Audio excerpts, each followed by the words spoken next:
Loan default की ओर बढ़ रहे अमेरिका के लिए राहत की खबर है।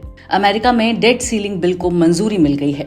यूएस कांग्रेस यानी संसद ने बिल को मंजूरी दे दी है। अब इस बिल को यूएस सीनेट से ही मंजूरी मिलना बाकी रह गया है।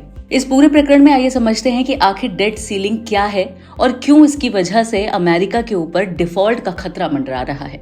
दुनिया के सभी देशों के अपने खर्चे होते हैं। सरकारें social security scheme, medical scheme, army, उद्योगों के लिए इंसेंटिव्स और इसी तरह के कई दूसरे खर्चों को पूरा करती है।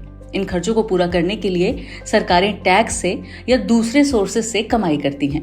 इसमें कई बार सरकारें खर्चों को पूरा करने के लिए कर्ज लेती हैं, यानी लोन लेती हैं।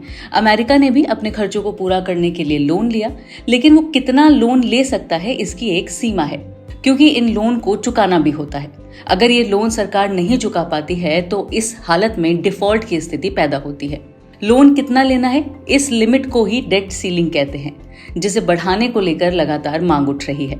हर साल अमेरिका के खर्चे उसकी कमाई से काफी ज्यादा होते हैं, जिससे कि एक डेफिसिट या घाटा पैदा होता है।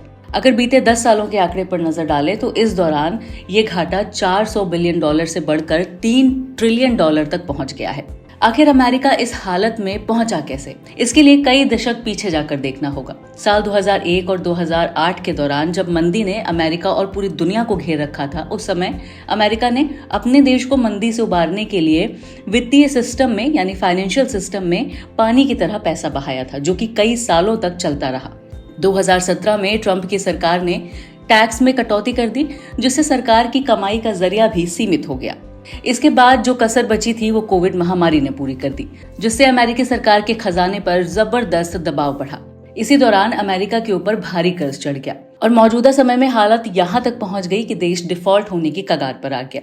हालांकि डेट सीलिंग को यूएस कांग्रेस से मंजूरी मिल गई है। अगर सीनेट से भी इसे मंजूरी मिल जाती है तो अमेरिका पर से डिफॉल्ट होने का ये खतरा टल सकता है।